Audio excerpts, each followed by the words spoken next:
सातारा शहरामध्ये काल शिवसेनेचे नेते उपमुख्यमंत्री एकनाथ शिंदेंची जाहीर सभा पार पडली।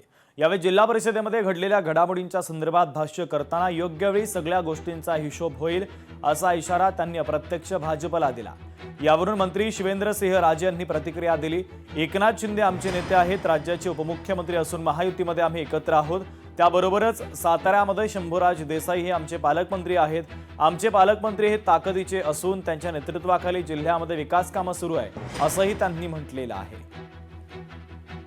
असं काय नाही, आता आम्हाला तर काय राष्ट्रवादी आणि सेनेचा धोका नाही वाटत। आमचे मित्र पक्ष त्यांना आमच्याबद्दल अशी का भीती वाटते ते त्यांना विचारलं, वाटत असली तर मला नाही वाटत। आमचे पालकमंत्री एकदम ताकदीचे आहेत, शंभूराजांच्या नेतृत्वाखाली जिल्ह्याचं काम चाललंय आणि आमचा पालकमंत्र्यांवर नक्की विश्वास आहे। मिठी मारली नाही, फक्त मिठी मारू शकतो असं म्हणाला होता। नाही, मी म्हटलं आमची तयारी आहे। त्यांनी म्हणजे थोडं त्यावर जरा अंतरावर ठेवलं।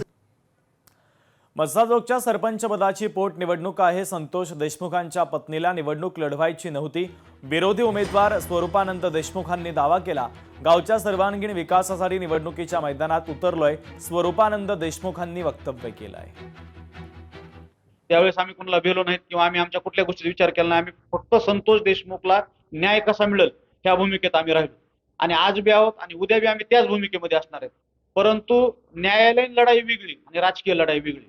राजकीय लढाईमध्ये आमचं असं मत होतं, माझं मत म्हणजे माझ्यासोबत जे गावकरी होतं त्यांचं असं मत होतं की संतोष देशमुखच्या कुटुंबानं राजकीय लढाईत उतरायला नाही पाहिजे। त्यांनी त्यांच्या न्यायालयीन जोपर्यंत प्रक्रिया पूर्ण होत नाही तोपर्यंत त्यांनी त्यांची न्यायालयीन लढाईच लढायला पाहिजे। राजकारण हा गावावर सोडून द्यायचा विषय होता। जो येईल तो येईल, जो पडल तो पडल, सगळं गाव त्यांच्या मागं होतं, आज बी आहे आणि उद्या बी राहील। लोकशाही मराठी ऐका, पहा, जागरूक रहा।